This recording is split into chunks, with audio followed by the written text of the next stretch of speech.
In other news, over in Germany, they've announced plans to impose tougher controls at all of their land borders in a mass crackdown on what they're calling irregular migration. Well, the new regulations are due to start next Monday, and they're in place for an initial 6 months. After that time, they're reviewed.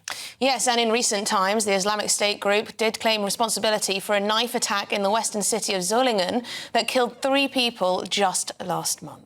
Well, delighted to be joined now by the UK correspondent for Die Welt, Jochen Bittner. Thank you so much for joining us this afternoon. A lot of people will be thinking, goodness me, border controls inside the EU free movement Schengen zone. I mean, how does that work? Well, yeah, it is, as you said, a crackdown. So the German government are trying to get tough on immigration.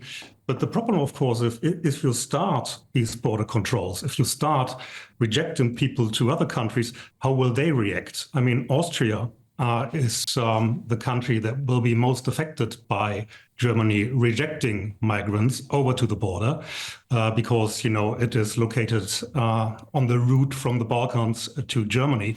And Austria has already said that it isn't happy with this decision. Austria has elections coming up next month, and the right-wing populist party are leading in the polls. So I've no idea actually how this will play out in practice. But what the German government is trying to do, at least, is to try to react in some way to, as you mentioned, the murders and stabbing that we have seen over the summer in Germany. It has been, if you will, a summer of discontent. Solingen, the murders that you mentioned, they were only part of a series of stabbings and murders committed partly by ISIS members. So the German government very much feels that it needs to do something now, or at least signal that it's trying to do something. Yes, there's a huge amount of anger over in Germany. Of course there is, as a result of this series of terror attacks or suspected terror attacks.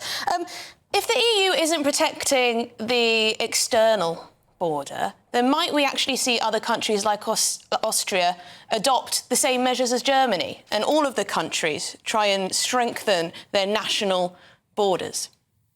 Yeah, look, this could be part of the calculation, actually. You know, you have to know that the German opposition, the Conservative Party, they have been pushing the left-center government in Germany to adopt some changes. And what they actually hope for is a kind of domino effect. So if Germany starts rejecting migrants, Austria should start rejecting migrants. Next county up in the line could be Italy starting to reject migrants.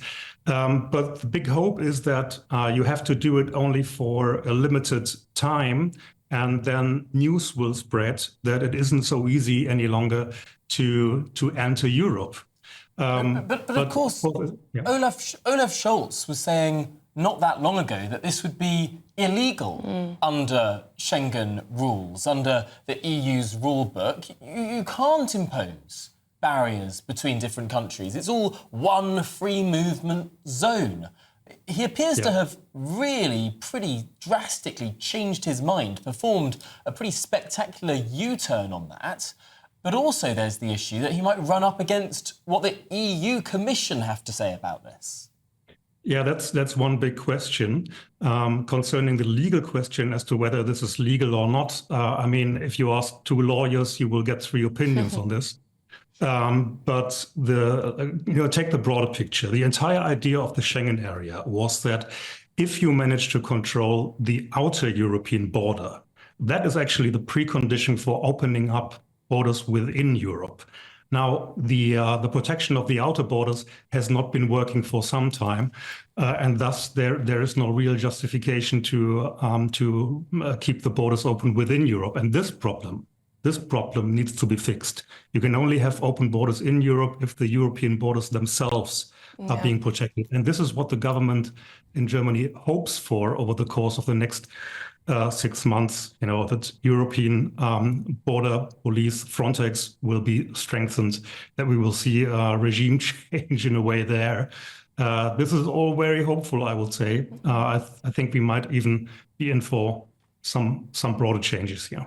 Yeah, it's almost as if the establishment or the politicians in charge just hoped for the best when it came to border control, that there wouldn't be these massive issues. I remember when Angela Merkel, back in 2010 it was, talked about how Multikulti ist tot, if that's the correct in Germany. And then, of course, you had huge amounts of migration and there was a sort of closed-eye attitude to any of the potential issues that might come about after that. Now, Keir Starmer was with Olaf Scholz. I want to get your view on this. He was talking about how progressives in Europe need to unite, including Olaf Scholz, in terms of attacking the far right and pushing them out of any type of power. I mean, would Keir Starmer consider what the Germans are now doing when it comes to tightening border controls as far right? You would have to ask this question Keir Starmer directly, but what I can tell you is I think that in order to fight right-wing populists, you have to tackle real-life problems. And I think what we've seen over the summer has been the straw that broke the camel's back, in a way, because the German public just won't have it any longer. They won't tolerate statements that say it is just not possible to control the borders. And, you know, looking back even further, I think what you need to understand about the German situation is that 30 years ago, actually, there was a change to the German constitution that many Germans actually have forgotten about as well. And this change said that if you enter Germany from a neighboring country, from a European country, you are not entitled to claim asylum because obviously you came from a safe third country. Now, this provision was the result of a huge debate, a heated debate, including all major parties 30 years ago. And what has happened in 2015 was that this consensus was washed away by a crisis, by millions of refugees, in particular from Syria, flooding into Germany. Now, so we have a situation still, we have had it for almost 10 years now, where this basic provision of the German constitution wasn't upheld, and we have to find a big new solution to this problem. Of course, Germany always said, look, we don't want to push refugees away. We have to distribute them within Europe, and that was the Dublin system. Now, this Dublin system broke down as well. So we have a completely dysfunctional legal system at the moment, and this needs a big reform, I believe. It's absolutely fascinating, and a lot of the issues are, you know, similar to what we're experiencing here, of course. Thank you very much indeed, Jochen Bittner, UK correspondent for Die Zeit. Thank you very much for your time.